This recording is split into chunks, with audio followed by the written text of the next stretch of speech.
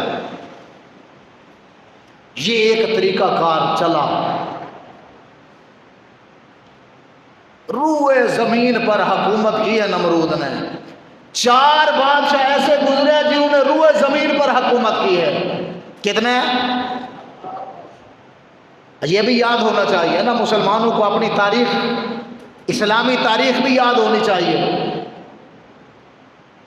4 بادشاہ ایسے گزرے ہیں جنہوں نے روئے زمین پر حکمرانی کی. 2 مسلمان تھے، 2 کافر تھے.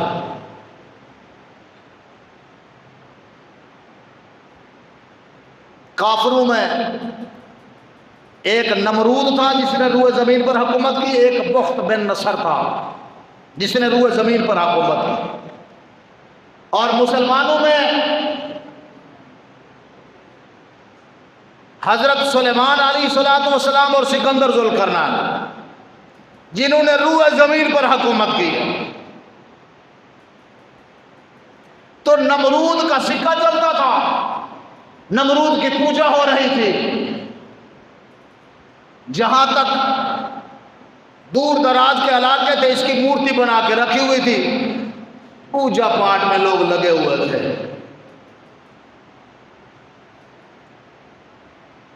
اس دور میں اللہ نے ابراہیم کو اپنا دوست بنا کر روئے زمین پر رب نے بھیجا، جس نے آ کر نمرود کی حکومت کو تہس نہس کر کے رکھ دیا.